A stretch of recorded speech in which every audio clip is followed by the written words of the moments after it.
So music guy is saying, will the Hazara massacre in Afghanistan weaken relationship between Taliban and Iran since they are Shia minority in Afghanistan? Wait, which massacre? Did something just happen? Are you talking about the one that happened many years ago, or did something just happen? Because last time I checked, there wasn't a massacre. I mean, after the takeover.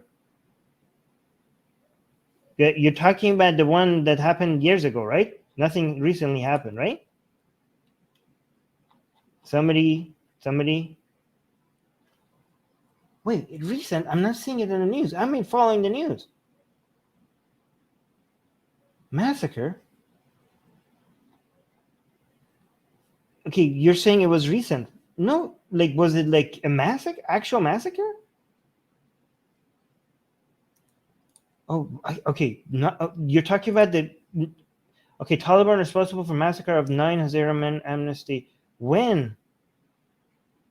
Okay, this is not... Okay, so when I hear massacre... Okay, this one I missed. Thank you for letting me know. No. Because the videos I've seen was... I only got updated about the fact that Taliban was going on a PR campaign saying that we're not going to touch the Hazara community. I completely missed this. Thank you so much. Thank you so much for Music Guy for showing this to me, because I completely missed it. The only things that I've been following everything. The only part that this is recent as well. This is like 3 days ago. Okay, I missed this.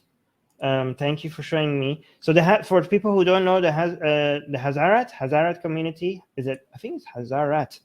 Anyways, Hazara community is like a Shia community in Afghanistan, who were really oppressed the last time Taliban was in charge, and a lot of people were waiting to see what is going to happen now that the Taliban is in charge again. So videos of Taliban's propaganda had came out showing that they went to the Hazara community and told them, don't worry, we're not going to do anything to you guys. You're protected. The Taliban is at your service. We're here for your protection. And people are like, we're not so sure about that. And I guess this is like now, what just happened with the massacre will justify all the people who were saying that's just propaganda. I'm assuming, correct me if I'm wrong, that Taliban's reaction to this is going to be this is some people like official Taliban response might be, if I had to guess, was like, since this is already 3 days old at the point of recording, but because I don't know when the video clip is going to come out, but is that this does not mean that Taliban is for this policy and whoever did this is going to be punished or something like that. Because I don't know if a lot of you know, the Taliban is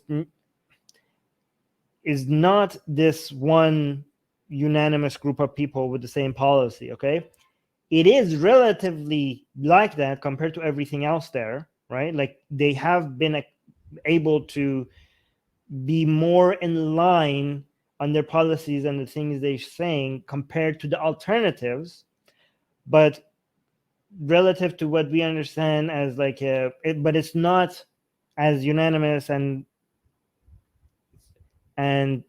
in same line, and as it's not like just one group of people. Like sometimes you hear something from the Taliban in Doha and the Taliban person in Kabul is saying something else, and the Taliban guy in Herat is saying something else, and they're like, you guys are all contradicting each other. I don't know who to believe.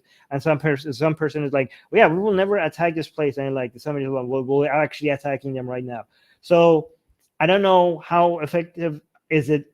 Some people say that this is because they're lying.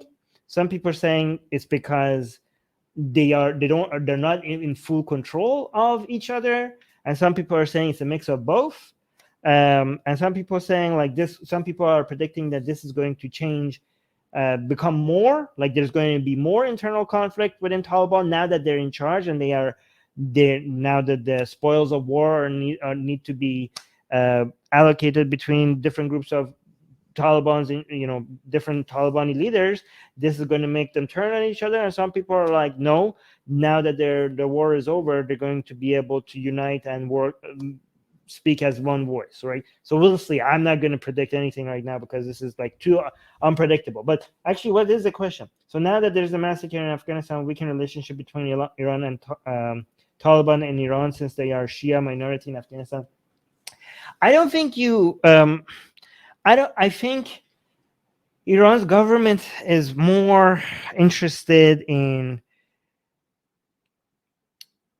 what is in its strategic interest rather than this ideology. Like Iran's government is not like, we have to protect Shias at all costs, even if it's like not within our strategic interest.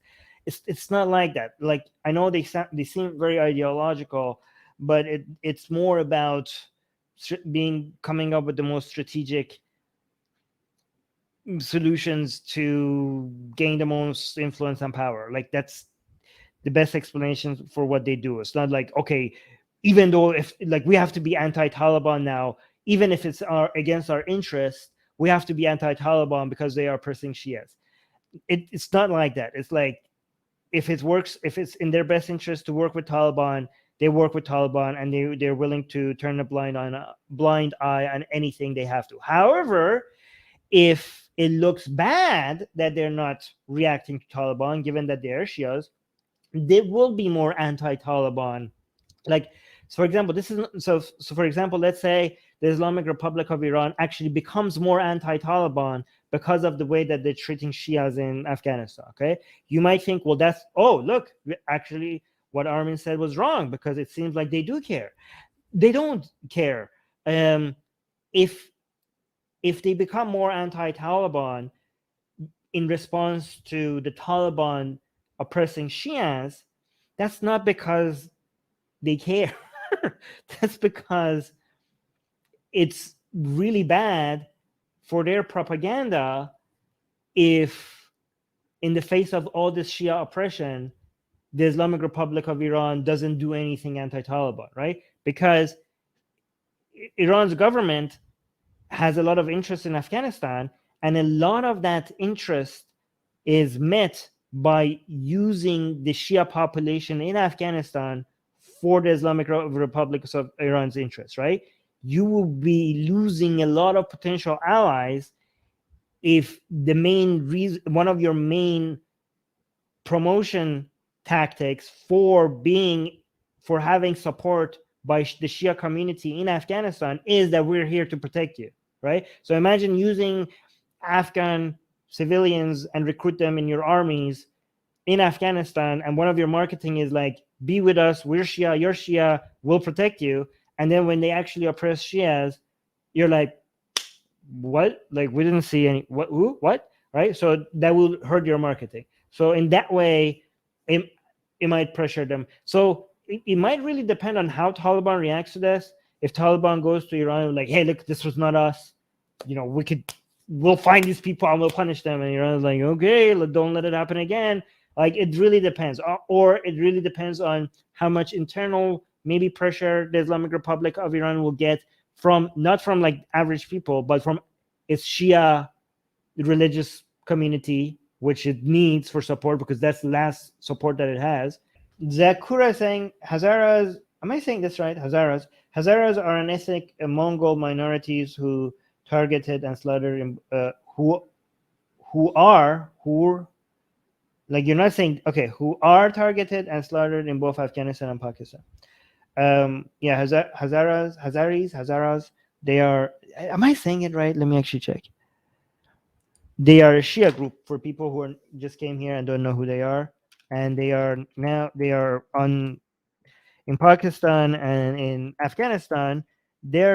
It's some of the worst places to be a Shia minority, especially now in Pakistan, and also especially now in Afghanistan. Like, these are a Shia minority group in Sunni majority countries, in Afghanistan with its government that has been historically very oppressive to Shias, and in Pakistan with mobs, not a government, but mobs that are more and more in the recent years, like less than maybe like less than 5 years, are becoming more and more anti-Shia and doing mob vigilante justice against Shias.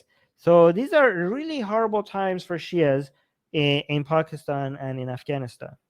Hey guys, if you're a fan of blasphemy and sexy Callie, like me, then you need to be sure to subscribe to our newsletter, link in the description below.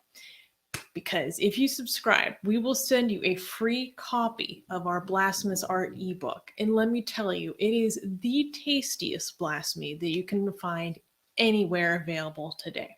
And we are so generous with our blasphemy that we continue to send you more blasphemy every week. So make sure to subscribe, link in the description below.